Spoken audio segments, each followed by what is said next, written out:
네,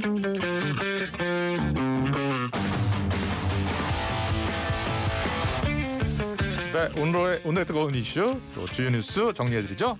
오늘의 커버스토리 박상현 아나운서입니다. 어서 오세요. 네, 안녕하세요. 박상현입니다. 오늘 출근길에도 비가 왔습니까 혹시? 제가 출근할 때 비가 왔습니다. 한 그래요? 5시 40분쯤이었는데 생각보다 많이 올림픽대로 좀 타고 그랬군요. 오는데 비가 많이 오더라고요. 예. 지금은 서울은 간간히 비가 내렸다 그치기를 반복하고 있습니다. 네. 근데 앞으로 수도권에 또 많은 곳에 150mm 이상의 그래요? 비가 내린다고 하고요. 영서에 최고 120mm 이상의 큰 비가 내린다고 합니다. 수도권과 강원 지역에 또 산사태 위기경보 심각 단계가 내려진다고 하니까 각별히 좀 주의를 하시는 게 좋겠습니다. 네, 서울 동부간선도로 교통통제 17시간 만에 네. 오늘 오전 5시부로 해제됐다는 소식도 전해드리겠습니다. 네, 근데 이게 또 그 도로 곳곳이 통제됐다 풀렸다가 반복이 그렇네요. 되고 있어요. 예. 날씨 상황에 따라서. 그래서 계속해서 뉴스를 보시면서 좀 확인을 하시는 게 좋겠습니다. 네, 계속해서 집중호 소식 이어가겠습니다. 지금 집중호에 수도권에서 사망자가 3명 나왔어요. 네, 그렇습니다. 인천과 경기, 김포, 포천에서 사망자 3명이 발생했습니다. 경기 포천에서는 영북면 도로에서 자동차가 빗길에 미끄러지면서 신호등을 들이받아서 조수석에 있던 70대 여성이 숨지고 운전자가 다치는 일이 있었고요. 예. 인천에서는 중구 운서동 도로에서 역시나 차량이 빗길에 미끄러지면서 호수에 빠졌습니다. 40대 운전자가 숨졌습니다. 또 경기 김포에서는 고촌읍 대보천에서 차량이 떠내려가는 일이 있었는데요. 예. 뒷좌석에 있던 80대 남성이 결국 숨진 채 발견됐습니다. 그래요.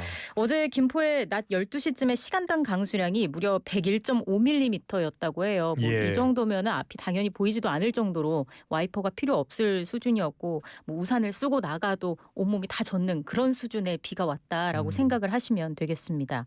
인명피해뿐만 아니라 도로 침수나 주택 침수 등 시설 피해 신고도 이어졌습니다. 아까 확인을 해보니까 오늘 새벽 5시 기준으로 350여 건이 접수가 됐다고 해요. 예. 앞서 말씀드린 것처럼 앞으로도 비 예고가 많이 나와 있기 때문에 재난 문자나 뉴스에 귀를 기울여 주시는 게 좋겠습니다.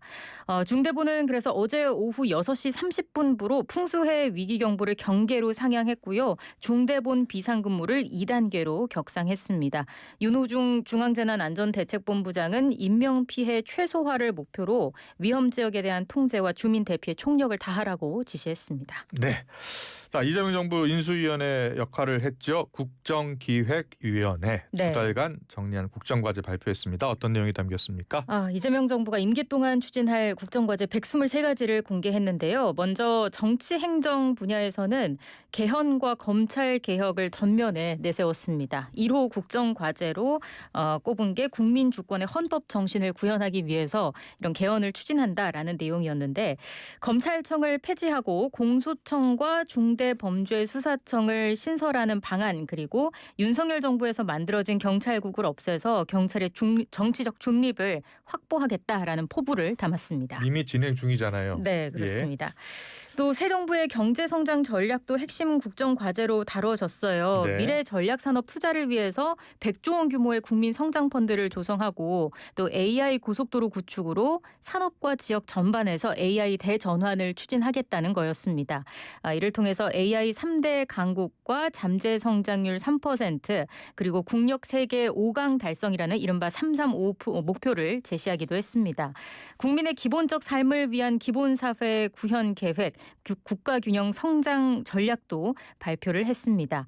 이 대통령이 행사에 참석을 했는데 2달간 국정과제 수립에 힘써온 국정위를 격려하면서도 실제 정부 정책은 더 숙고를 해서 집행할 거라는 점을 강조했고요. 임무를 마친 국정위는 이제 국가미래전략위원회와 대통령실, 국무조정실을 중심으로 국정과제 이행 상황을 점검하는 체계를 구축할 계획입니다. 이 내용이 오늘 조간에서 많이 좀 다뤄지기도 했습니다. 네, 계속해서 이재명 대통령 방일 방미 소식입니다. 네. 그 방미에 앞서서 이시바 일본 총리를 먼저 만난다면서요. 네, 오는 23일부터 이틀간 일본을 방문할 거다라는 예. 언론 보도가 나왔습니다. 24일에서 26일 현지 시간으로 24일에서 26일에 미국 방문 일정이 먼저 잡혀 있었잖아요. 네. 그래서 적어도 24일에는 미국에 도착을 해야 하는데 그 점을 고려했을 때 23일에 한일 회담을 개최하는 게 유력해 보이는 상황입니다. 지난 6월에 캐나다에서 열린 G7 정상회의를 계기로 성사된 첫 회담 이후 2달여 만에 만나는 거라고 거라고 할 수 있겠네요. 예.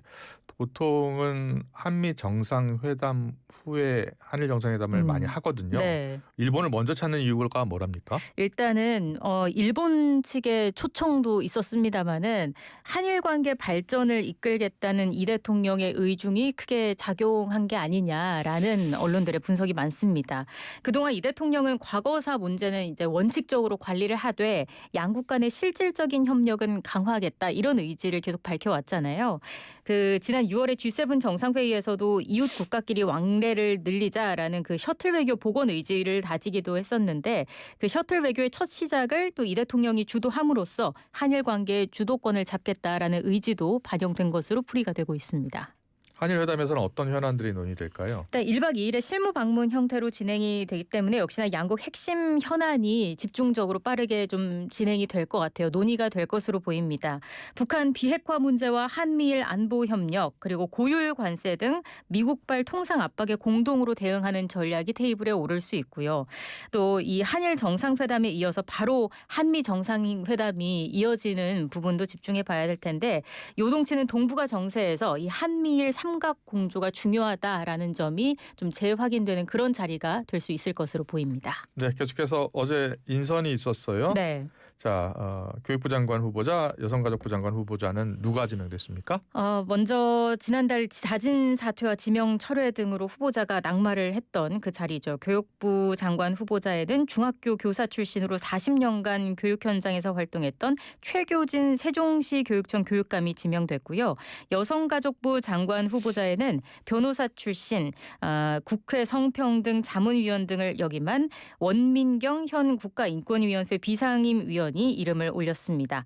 이전 후보자들의 인사청문 과정에서 제기됐던 전문성 논란을 의식한 듯이 이번에는 여성계와 교육계에서 현장 전문가를 발탁한 것으로 보입니다. 네, 공정거래위원장, 금융위원장, 또 금감원장 누가 지명이 됐나요? 일단 공정거래위원장에 주병기 서울대 교수가 내정됐고요. 금융위원장에는 이혁원 전 기획재정부 1차관이 내정됐습니다. 국가교육위원회에는 차정인 부산대 교수 그리고 농어촌 특별위원장에는 김호 단국대 교수가 위촉될 예정입니다.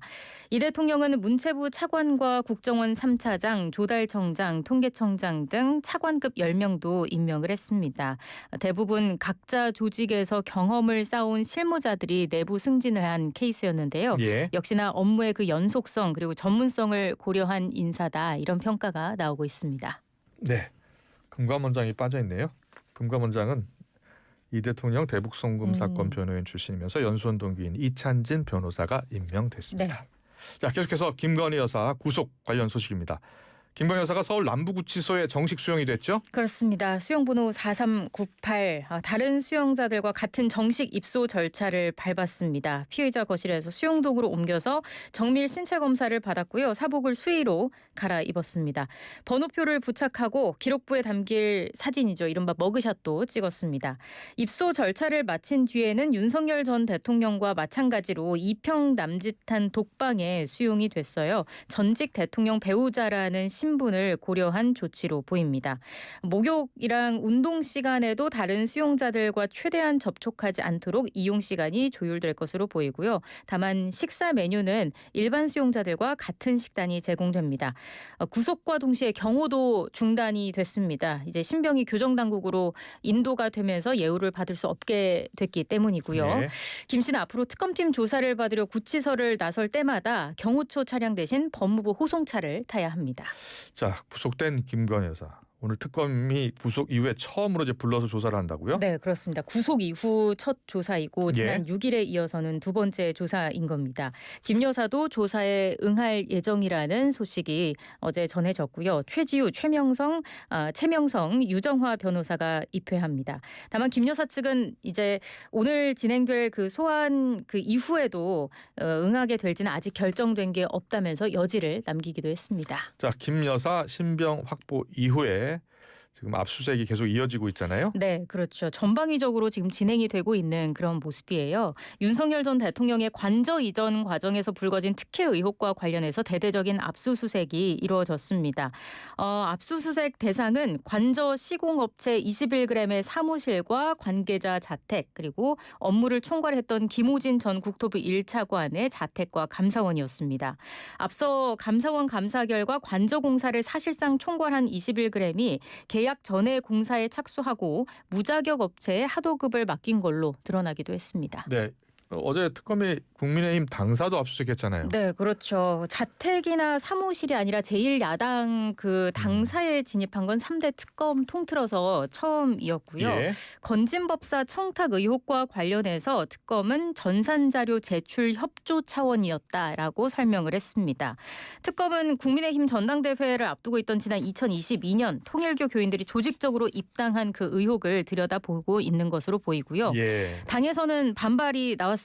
송원석 비대위원장이 긴급 회견을 열고 이재명 정권이 조국, 윤미향 등 파렴치범을 사면해서 정치적 위기에 몰리니까 충견인 특검을 이용해서 국면 전환용 빈집털이에 나선 거다. 이렇게 강도 높게 비판을 했습니다. 네. SNS에도 글을 올렸어요. 500만 명에 이르는 당원의 이름과 성별, 주소, 주민등록번호, 계좌 정보까지 모조리 내놓으라는 개인정보 무단 강탈은 결코 수용할 수 없다라고 덧붙이기도 했습니다. 네. 오늘 커버스토리는 여기까지 듣겠습니다. 박찬 아나운서와 함께했습니다. 수고하셨습니다. 고맙습니다.